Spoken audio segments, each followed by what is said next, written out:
कारगिल युद्ध 1999 में भारत ने कैसे बचाई अपनी धरती। Ancient India files 7। नमस्कार दोस्तों, स्वागत है आपका एंशिएंट इंडिया फाइल्स 7 में। भारत के इतिहास में कुछ युद्ध ऐसे हैं जिन्हें केवल युद्ध नहीं बल्कि साहस, बलिदान और देशभक्ति की मिसाल के रूप में याद किया जाता है। ऐसा ही एक युद्ध था कारगिल युद्ध, जो वर्ष 1999 में भारत और पाकिस्तान के बीच लड़ा गया।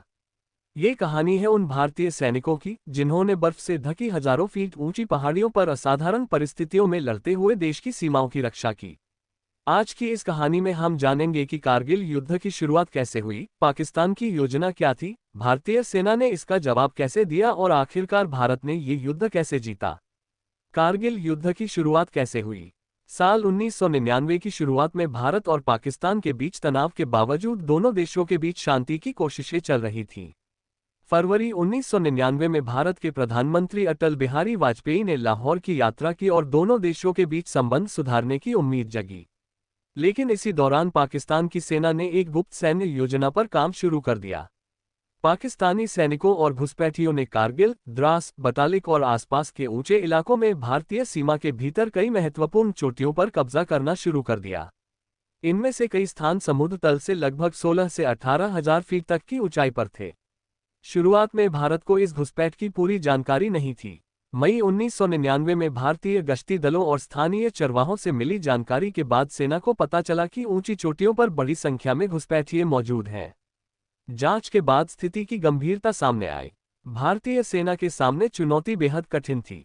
दुश्मन ऊंची पहाड़ियों पर था और भारतीय सैनिकों को नीचे से चढ़कर हमला करना था। यानी युद्ध का मैदान ही दुश्मन को प्राकृतिक फायदा दे रहा था।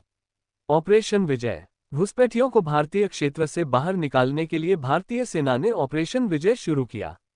भारतीय वायुसेना ने भी अभियान में महत्वपूर्ण भूमिका निभाई। वायुसेना ने ऑपरेशन सफेद सागर के तहत ऊंचाई वाले क्षेत्रों में दुश्मन के ठिकानों को निशाना बनाया। लेकिन पहाड़ी युद्ध आसान नहीं था।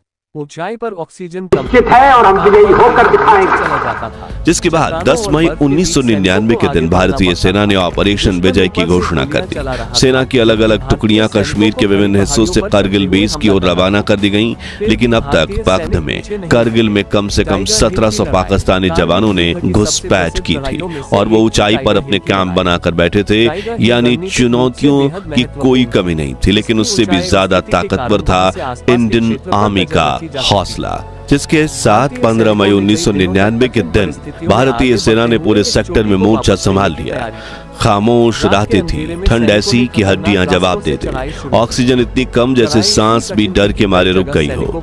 लेकिन इन हालातों में भारतीय सैनिकों ने पहाड़ियों पर चढ़ाई करने के लिए रात का समय चुना। बिना रोशनी, बिना शोर, दुश्मन की निगाहों से बचते हुए, एक एक पत्थर पर रेंगते हुए वो ऊपर बढ़े। हर कदम मौत के साए में था, लेकिन इन जवानों के इरादे फौलाद से भी सख्त थे। हमारे वीर जवानों ने 16 मई को द्रास के मुश्कोह सेक्टर पर तिरंगा फिर से लहराया। 18 मई को पॉइंट 4296 और 4460 को दुश्मन से छीन लिया गया। 24 मई को मुश्कोह सब सेक्टर भी भारतीय सेना के नियंत्रण में आ गया, मगर दुश्मन अब भी ऊंचाइयों पर था। ऐसी चोटियां जहां तक पहुंचना सिर्फ पैदल मुमकिन नहीं था। अब वक्त था इंडियन एयरफोर्स की एंट्री का। 26 मई 1999 को भारतीय वायुसेना ने ऑपरेशन सफेद सागर शुरू किया। प्रधानमंत्री अटल बिहारी वाजपेयी ने साफ आदेश दिया, एलओसी पार नहीं करनी है, चाहे कुछ भी हो जाए। इसका मतलब था दुश्मन को मारना है, लेकिन सीमा के भीतर रहकर। और वायुसेना ने ये कर दिखाया। उन्होंने दुश्मन के बंकरों को नेस्तनाबूद कर दिया, ग्राउंड फोर्स को सप्लाई, कवर फायर और जज्बा दिया। लेकिन अगला दिन 27 मई एक खास जख्म छोड़ गया, जिसकी तब बेबस लगने लगा जब एक एक जवान को अपने कंधे पर या तो 2 किलो राशन उठाना था या 100 गोलियां। कैप्टन अजित सिंह बताते हैं, ज्यादातर ने गोलियां चुनी और मैं 3 दिन तक बिना खाए सिर्फ सिगरेट के सहारे जिंदा रहा। ऐसे मुश्किल हालात में मेजर राजेश अधिकारी की एक कंपनी ने टोलो लिंग की चढ़ाई शुरू की, लेकिन जब वो टॉप से बस 15 मीटर दूर थे, पाकिस्तानी फायरिंग शुरू हो गई। पूरी टीम पहाड़ों के ओट में फंस गई। उन्हें निकालने के लिए कर्नल रविंद्रनाथ ने 90 सोल्जर्स की एक टीम बनाई और 12 जून को फंसी हुई टीम तक पहुंच गई। हथियार, खाना और पानी दिया गया और हमला करने से पहले रविंद्रनाथ ने सिर्फ एक बात कही, मैंने तुम्हें वो दे दिया जो चाहिए था, अब मुझे वो दो जो मुझे चाहिए। टोलोलिंग पर जीत।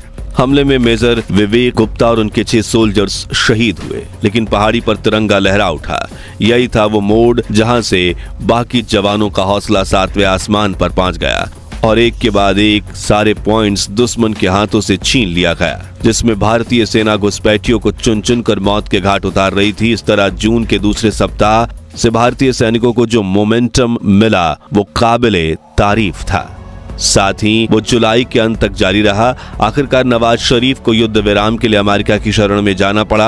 अब युद्ध मैदान से बाहर एक और लड़ाई शुरू हुई, डिप्लोमेसी की। अमेरिका के प्रेसिडेंट बिल क्लिंटन ने भारत के प्रधानमंत्री अटल बिहारी वाजपेयी के साथ इस जंग को लेकर बातचीत की। तभी वाजपेयी जी ने सीधा संदेश दिया, या तो पाकिस्तान खुद अपनी सेना वापस बुला ले या फिर हम उन्हें बलपूर्वक बाहर निकालेंगे। जब क्लिंटन ने पाकिस्तान की तरफ से परमाणु हमले की धमकी का जिक्र किया, अटल जी की आवाज गूंजी। उन्होंने कहा, अगर ऐसा हुआ तो अगली सुबह का सूरज उगने से पहले पाकिस्तान दुनिया के नक्शे से मिट जाएगा। अमेरिका को समझ आ गया कि अब भारत पीछे नहीं हटेगा। इधर जंग के मैदान में अब अगला टारगेट था पॉइंट 5140, लगभग 17,000 फीट की ऊंचाई पर मौजूद दुश्मन का सून इस मिशन पर चढ़ाई कर रही थी। जब ऊपर से फायरिंग और रॉकेट्स की बरसात शुरू हो गई, प्लाटून कमांडर समेत 2 जवान वहीं शहीद हो गए। मगर 19 साल के योगेंद्र 3 गोलियां खाने के बाद भी रुकने वाले नहीं थे। उन्होंने ऊपर चढ़ते हुए ग्रेनेड से दुश्मन के बंकर उड़ाए और 4 पाकिस्तानी सैनिकों को ढेर कर दिया। उनके साहस के बाकी जवानों का हौसला फिर से जाग उठा और उन्होंने टाइगर हिल को दुश्मनों से पूरी तरह से खाली करा दिया। इस 12 घंटे की लड़ाई में योगेंद्र सिंह यादव को 15 गोलियां लगी, लेकिन वो जिंदा बचे और उन्हें मिला भारत का सबसे बड़ा वीरता पुरस्कार, परमवीर चक्र। एक तरफ जंग के मैदान में भारतीय सेना पाकिस्तान का लगभग सफाया कर चुकी थी, दूसरी तरफ कूटनीति के इस जंग में प्रधानमंत्री वाजपेयी ऐसे दहाड़े कि बिल क्लिंटन को भी समझ में आ गया कि भारत में घुसपैठ करके पाकिस्तान ने काफी बड़ी भूल कर दी और उसका साथ देकर हम भी गलती के भागीदार बन चुके हैं। ऐसे में क्लिंटन ने पाकिस्तान के प्रधानमंत्री नवाज शरीफ पर दबाव बनाना शुरू किया कि वे अपनी सेना को वापस बुलाएं, लेकिन पाकिस्तानी आर्मी चीफ परवेज मुशर्रफ इसके लिए राजी नहीं थे, क्योंकि 1984 में सियाचिन पर भारत से मिली हार का बदला वो अपने जिद और निजी खुन्नस से लेना चाहते थे। मगर अब हालात बदल चुके थे। एक तरफ इंटरनेशनल प्रेशर बढ़ता जा रहा था, दूसरी तरफ भारतीय सेना दुश्मनों को एक एक कर खत्म कर रही थी। ऐसे में आखिरकार 11 जुलाई को पाकिस्तानी सैनिकों ने बॉर्डर खाली करना शुरू कर दिया और 14 जुलाई को प्रधानमंत्री अटल हुई। बल्कि यह भी दर्शाता है कि पाकिस्तान ने इस युद्ध में अपने ही सैनिकों के बलिदान को नजरअंदाज किया, जबकि दूसरी तरफ भारत ने न केवल युद्ध के मैदान में अनुशासन और नैतिकता दिखाई, बल्कि दुश्मन सैनिकों के शव के साथ भी पूरी मानवता बरती। आखिर